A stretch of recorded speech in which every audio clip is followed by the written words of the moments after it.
मला अनेक फोन येतात की दादा साईबाबा हॉस्पिटलमध्ये आमचे पेशंट घेत नाही, दादा साईबाबा हॉस्पिटलमध्ये पेशंट घेतले जात नाही, त्या साईबाबा हॉस्पिटलमध्ये गरिबांसाठी बेड नाही, पण रात्री गेलेल्या श्रीमंतांसाठी एका फोनवर बेड उपलब्ध होतो.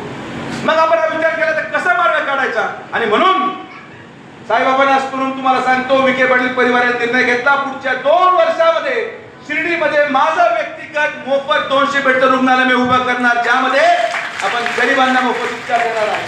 200 खाटाचं रुग्णालय उभं करून, आता मी मोकळा असल्यामुळे मी काय खासदार नाही, पण निदान डॉक्टर आहे, डॉक्टर असून आपल्या आपल्या कलेचा वापर करत, तसा मी आहे मेंदूचा डॉक्टर,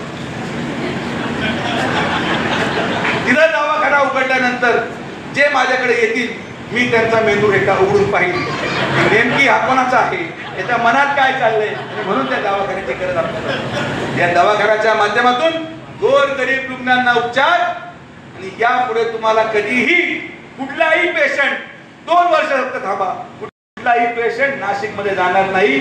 सगळे गरिबांचे ऑपरेशन आपल्या हॉस्पिटल विखे पाटील परिवाराने घेतलाय. असे असंख्य निर्णय, या निर्णयाच्या माध्यमातून समाजाचं कल्याण आणि आपल्या परिसराचा विकास दडलेला आहे.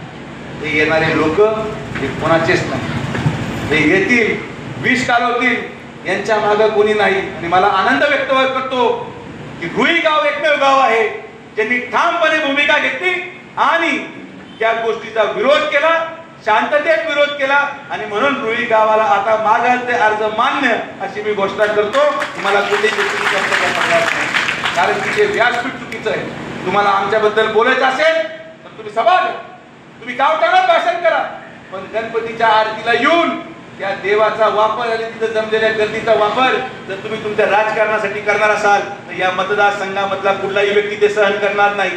ते व्यासपीठ नाही. तुम्ही सप्त्याला आलात, तुमचं स्वागत आहे, तुमचा सत्कार आहे, पण त्या भाषणामध्ये तुम्ही विरोधी बोलू शकत नाही, कारण की ते राजकीय व्यासपीठ नाही.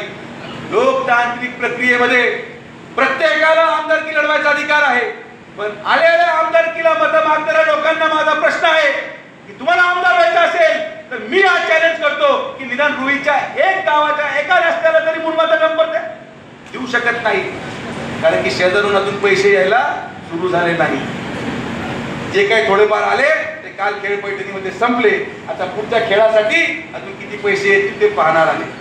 यांच्या स्वतःकडे हे खिशातून काही येऊ शकत नाही, ना यांची दानत आहे ना यांची कुवत आहे. हे सातत्याने फक्त आणि फक्त समाजामध्ये तेढ निर्माण करून आमच्या विरोधात बोलण्यासाठी जन्माला आलेले लोक यांचा बंदोबस्त समाज जनता येणाऱ्या विधानसभेमध्ये करेल हा विश्वास मला आहे. आपण सर्वजण एवढ्या